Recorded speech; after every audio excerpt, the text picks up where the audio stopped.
Magandang umaga, Pilipinas. Narito ang latest sa lagay ng ating panahon.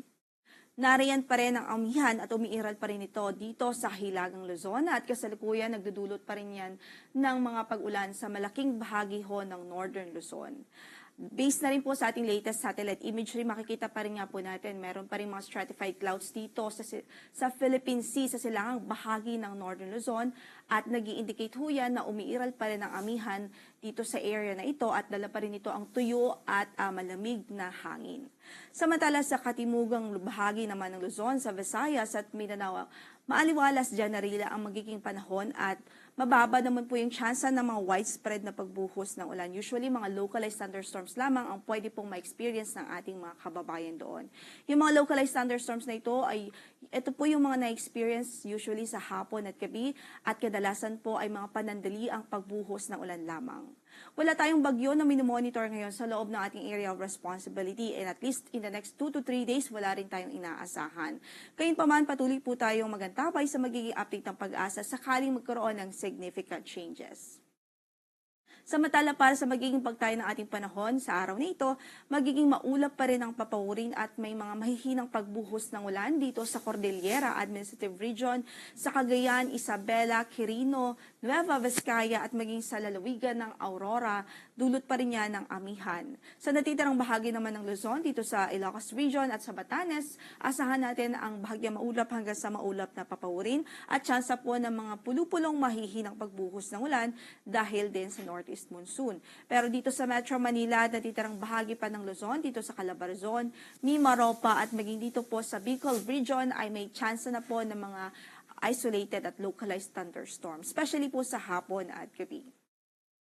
Sa pagtayo ng ating temperatura sa Kamaynilaan, 21 to 30 degrees Celsius, 14 to 21 naman sa Baguio, malamig pa rin naman ho.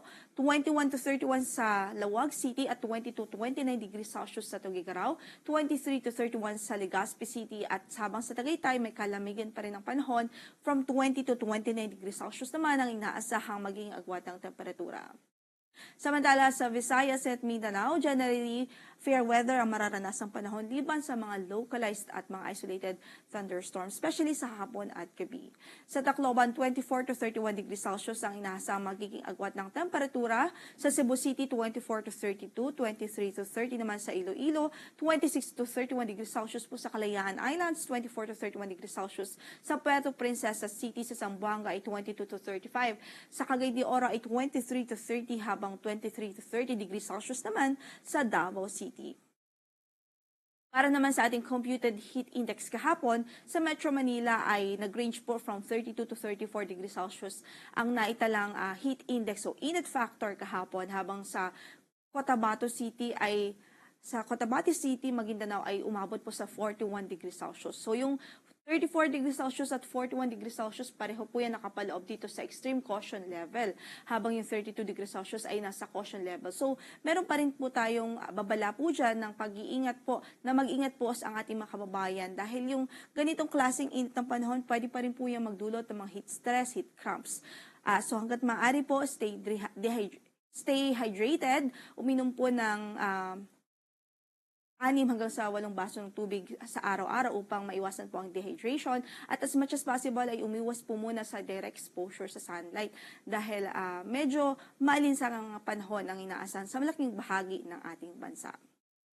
Samantala para sa heat index forecast for today, as of Thursday, sa Metro Manila, ang magiging range pa rin is from 32 to 34 degrees Celsius. Samantalang sa Cotabato City, Maguindanao ay 41 degrees Celsius pa rin. So yung 34 at 41, again, nasa extreme caution level pa rin po sila. So ngayon wala naman tayong gale warning na nakataas na mga bahagi ng ating mga baybaying dagat. Banayad hanggang sa Katamtaman ang magiging pag-alon sa malaking bahagi ng ating karagatan. Although dito sa silang bahagi ng Visayas at Mindanao ay katamtaman hanggang sa maalon ng kondisyon ng karagatan dyan. Kaya't ingat pa rin ang ating abiso, especially po sa mga maliliit na sasakyang pandagat.